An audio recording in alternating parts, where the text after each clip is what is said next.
Welcome back. Now, with the festive season in full swing and heavy rains affecting many parts of the country, road safety has once again come into sharp focus. Now, the MVA Fund is urging motorists to exercise caution, especially on wet and slippery roads, as crash risk rise during this busy travel period. Today, we take a closer look, that is, at the dangers on our roads and what drivers can do to stay safe. And we have the Chief of Corporate Affairs of MVA, John Haufiku, in studio just to unpack this topic. Good evening, John, and thank you for joining us. Good evening. Thank you so much for having me. All right, just to start off, now the festive season is often marked by increased traffic, right, road traffic. What major risk factors contribute to the rise in crashes during this period? Yeah, according to research that the fund had commissioned a few years ago, the leading cause really for crashes is driver behavior.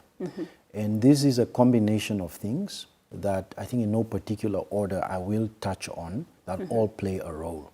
But really the important thing is to understand that our attitude towards driving is currently, according to research, the leading cause. So what does this mean? Well, one of the things is poor planning.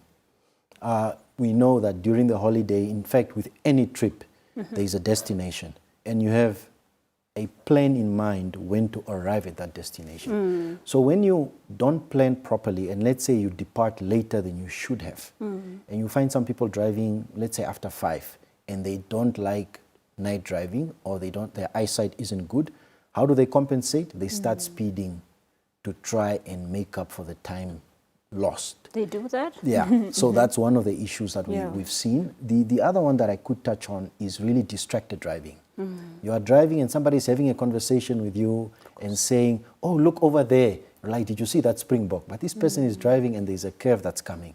So, and you know, when you are driving, so let's say you are late, you are speeding, and now you are with people that are distracting you, or you are on your mobile phone while you are driving. So those are some of the things. The other one is really alcohol abuse, especially the festive season. We know we are going to weddings, we know we are jolly because we are not at work, and now you end up driving while you're intoxicated. Your judgment is poor, your reaction time is reduced, and the last one I'd like to touch on is really just your mood. It's seen as driver attitude. You are upset about something. Somebody overtook you without indicating, or they came too close, now you are upset, and you are driving with that anger. Or something happened at home, the bonus didn't come through on time, and now you have to travel to the north or to the coast. So they sound funny, some of these things, but being aware that these things contribute to how you drive and your degree of safety is very important. So that you know, okay, I'm too upset to drive now, let me ask my brother to take over the wheel. Could really impact how safe you drive across your journey. So these are some of the general causes of crashes. Now, when you impact those and add the slippery roads that we have now because of the new, or rather the torrential rains that have just started and will probably continue for most of the holiday, it's really a recipe for disaster. Somebody asked me the other day, but how do you know when your tire thread is off, or how should I know how the car will react? And I said, imagine running down the stairs in your house to try and maybe switch off the stove, or somebody's at the door. You are at risk because you are running downstairs already. But imagine now you have something like baby oil or Vaseline on your feet and you are running down the stairs. And that's exactly how the tires behave when you're driving on slippery surfaces. And what we've seen is, an advice I'd like to give is, buy your tires during Black Friday. Because let's face it, the majority of us will do most of whatever travel we intend to do during these big holidays, because it's the biggest holiday. So if you buy your tires during Black Friday or closer to your destination, you are at least guaranteed that when these torrential rains come, you are really ready to face them, because worn out tires is one of the biggest. We have a combination group, it's called the Combo, where the Namibian police and all the road safety stakeholders are stationed across all the major highways across the country with emergency response personnel. So we are stopping vehicles, inspecting them, talking to the drivers. And so far the reports that are coming in, the tires are a major concern. Some people's tires are as smooth as a baby's bottom. So it's a danger. And that's a danger because you have no tread. Now add water or add a slippery surface to that, even just a little bit of gravel on the road. I think that's really what's causing it. So I really want to urge all Namibians, if you've just gotten your bonus, 13th check, please make sure your tires are in good condition. Indeed. Yeah, it could save your life. John, the MVA Fund has warned drivers against attempting to cross a river and just flowing water in general. Yeah. Why is this so dangerous even when the water appears to be, shallow? Yeah, well, generally new drivers, but even experienced drivers tend to underestimate water. But we see this quite a lot with new drivers. We look at, I could probably walk across there, so the car should be fine. But even a low level of water or a small puddle of water that is just there flowing could have a strong stream. And that level could change at any time. Because these are flash floods, you can't judge them the way you judge standing water. That water is coming from somewhere and that level could be rapidly rising. So we advise people to really not overestimate the capabilities of their vehicles, even when that stream looks small and shallow. Rather find an alternative route. And if you are not sure, the MVA Fund, we are quite active on social media. We have an app. Contact us, ask us for an opinion. We usually respond quite fast. And if obviously, if you are a new driver, call somebody more experienced. But really, if you have any doubt, just look for an alternative route. And something I want to touch on water, not just the streams. Sometimes you are traveling and it wasn't raining that hard. All of a sudden it's raining hard and you can't see. This happens quite often during this period. And a lot of people who have not experienced this before don't know how to react. The best thing to do is to put on your hazards. And most cars have a fog light button that we don't use often. It brightens your light so that other people from the back can see you sooner. Yeah. And the best thing to do, I've done it a few times, is to look for those 1 kilometer rest camps. If you stop along the side of the road, it's almost as dangerous as continuing to drive because other drivers might not see you and something might happen and they'll run into you. So if you're going to stop, make sure you are at least 20 to 40 meters away from the road. Don't stand on the shoulder of a highway when visibility is reduced and you are surprised by rains that just happen to catch you on the road. So I think that's just another one I wanted to touch on. It's just not driving. There's a lot of nitty-gritties. No, there's a lot. And that's why we really are trying to create a campaign around new drivers or even drivers who might have been driving for 5 years, but you've just been driving in the city. I remember when I first got my license, I was just going to school, church, home. Was I ready to drive in rain? Was I ready to drive to the north, to Wolfish Bay? I wasn't. But we all believe, I have a license. I can Somebody asks you, let's go to the coast. You're excited. But you have no experience in terms of long distance driving. And it's so dangerous. Some of the roads are wider. Some of the roads are a little bit more narrow. And if you have a smaller car and a big car passes, that turbulence pushes your car off its axle. So you have to hold the steering wheel extra stiff depending on the weight of your car. So there's all these little nuances that could cause you to lose control. And it's just really then between you and God if there isn't an oncoming vehicle when that. And it has happened to me many times. Yeah, and I've been driving for over 15 years. The majority of this knowledge, you acquire it. Of course, now we study what happens, but you acquire it with time. Now imagine somebody who just started driving. No skills no skill and is taking on the long road. We know we have a beautiful country, but we are really urging new drivers, don't dare and take on long journeys by yourself. Give yourself some knowledge, talk to experienced drivers, drive with somebody who has that experience. Don't get your license in October and in November you're traveling by yourself. Yeah, it's dangerous. Indeed. John, what are some of the most common mistakes drivers make on the wet roads during the rainy season? I know you mentioned about the tires and so forth. Maybe just to expand on this. All right. So I think outside of what we've already touched on, one of the biggest issues is driving too close to other vehicles.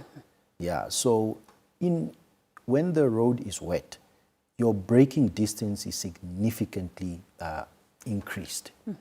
So meaning, whereas it would have taken your car 10 to 20, 30 meters to stop at that speed, now you need 50 or 60 meters to stop safely because there is what we call an aquaplane.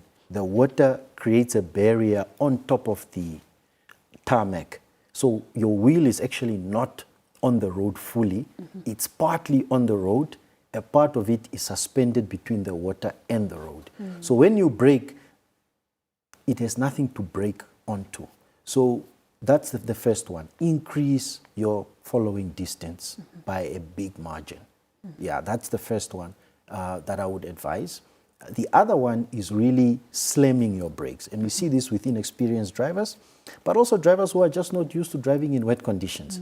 Yeah, so even when your tire tread is good and something happens in the road, I want to give an example because when we talk, generally people don't get it. So one time I was driving on the B1 towards La Friends area. It was raining. And you know, there are those people who illegally stop cars there for taking a hike right on the side of the road. So I think this guy had dropped off somebody and he now wanted to make a U-turn. So I was driving towards Okahanjas. So it's raining. So this guy tried to cross the road quickly with his car, and halfway across the highway, I think he was in the wrong gear. Maybe he's used to driving in automatic. Now he's in a manual. The car was in second gear. The car died. And it's raining. And I'm driving around 80, 78 kilometers there. And he was very close because remember, he wanted to just quickly cross. The old me, by this time I was an experienced driver, the old me, the instinct was to brake. But guess what happens at that speed when the road is wet and you brake hard? Your wheels lock and the car will continue at the same speed. So what you want to do is, depending on the type of car that you are in, is first, you look whether, in fact, you should already know whether there's somebody behind you. You look whether there's somebody beside you. And this is judgment you need to do very quickly. And your first instinct is to gently steer the car away from that person. The second thing that you can do is, if you're driving a manual vehicle, you reduce the gear that you were in because it slows the car down from the engine and not from the brake pads. That way the car slows down gradually. So, but what you don't do is slam your brakes because you will lose control of the car. And I knew this. Why? Because in my second day of driving, I lost control of my car that way and I bumped a pavement. So harsh braking is very, very dangerous in wet. In fact, even I think the professionals advise when the fund offers drivers defensive driving. And when the instructors are teaching defensive driving, they tell you, you don't brake, you don't try to, at a high speed, you don't try to maneuver. First, you slow your car down safely. Only then do you try and maneuver. Yeah, but if it's safe to maneuver, there are no obstacles, you maneuver, but gently. Right? So gentle actions in wet weather work. So apart from the following distance, something happens on the road, the biggest mistake you can make is to hit the brakes hard. Immediately. Yeah, so do not do that. First, check what's going on and gently apply that brake. The other technique we were taught is you pump the brake halfway, release, halfway, release, because it allows, it stops the car from braking. And again, know the capabilities of your cars. Some of us have newer cars that have more safety features. Some of us are driving a City Golf, you know, and some of those features are not available. So you really need to be aware of those things. Yeah. I'm also learning, John. That's why I'm so attentive. All right, I'm happy to hear that. Just perhaps, what can people do in case of a crash? What are the immediate responses, or who can they contact? Yeah, so in case of a crash, God forbid, what we advise people to do is immediately, obviously, we want you to call the MVA Fund accident response number 9682. However, while you are dialing that number quickly, at the same time, we want you to exercise a little bit of observation so that you give accurate information. So not just call and say there's an accident and that's it. Of course. The fund, to sort of ensure that we have released the right emergency response services that can cater for that situation, our call centers require certain information. What is that information? One, how many cars are involved in the crash? This helps the paramedics and the emergency response team members to know how many ambulances to send. So because sometimes you just say, oh, there's a crash, one ambulance shows up, it's 15 people. and that already means now we must wait for the next wave, and then people's lives are compromised. Because usually the golden hour that first hour, 45 minutes to an hour, is very important to save somebody's life. So ascertain the number of cars. That's number one. Number two, what is the extent of the injuries? Can you see, are they minors? Are they elderly people? Is it a male? Is it a female? Is somebody pregnant? So give as much detail as possible, because this helps the emergency response teams to dispatch the right equipment. Yeah. So don't just say, oh, there's an accident here, please come. No, that's not helpful to save people's lives. Yeah. Do not attempt to move the people unless, of course, you see that the car there's a fire or the car is at risk of exploding. Yeah, then you move the people because it's safer to move them. But if there isn't any sign of smoke or fire, do not attempt to move the people, as usually this would assist them now. Yes, this would make it worse. So again, one of the issues we have is when people call, they also don't know exactly where they are. And they're also a little bit under shock. Of course. And it sounds weird, but try to be relaxed. Because if you are relaxed, it's easy to absorb this information. Sometimes people just, the natural reaction is to be stressed by such a situation. So we have an app, and the MVA Fund app. If you log on to the app, you can actually share your geolocation with our call center using the app. And that will give it an accurate location. Yeah. We are working on integrating so that you can call from the app and it automatically picks that up. But that integration is still not yet achieved. But however, what the app does well is to capture your exact coordinates. And that stops ambulances from getting lost or trying to look for you at the wrong place. Do we have to download this app now? Yes, you can download this app on the App Store for those who have iPhones. I'm not sure what the other people do, but you do the same thing you do if you're on Android and other devices. Yeah, it's free. It's free to subscribe. There is no long questions. You really download it and then you are in, and you can use it this festive season and beyond that. So that's what we would urge people to do. Lastly, John, as we close off, perhaps just any word of encouragement for motorists that will be on the road as everybody's going to their holiday destinations.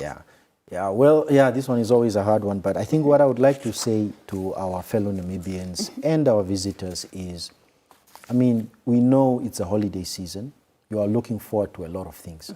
But none of those things are worth it if you're not alive. Indeed. You first have to get there alive. And at the fund, we value life. This is one of our key values. We value all life. So to protect that life, make sure that you drive cautiously, you drive correctly, obey the rules of the road, and that you are cautious. So be cautious of other drivers, be cautious of yourself, be cautious of animals on the road, drive correctly, obey the rules, and most importantly, just try and be a good behaved driver. Indeed. Yeah, somebody will make a mistake. You don't need to retaliate. You don't need to get angry. Focus on getting alive where you're going. Indeed. Yeah, and enjoy your holiday. And let us enjoy the holiday. Yes. Yeah. And see you next year. And indeed. And do, the things we need to do for Namibia. Indeed. John, thank you so much for being on Daily Roundup this evening and giving us those important tips that are also very timely. Yeah, thank you so much for having me. And please have a nice Christmas and a Happy New Year if I don't see you again. Thank you, likewise. That was John Haufiku from MVA Fund, just giving us some tips for the festive season and also just on how to be safe this festive season. We'll be back with more interviews. Do stay tuned.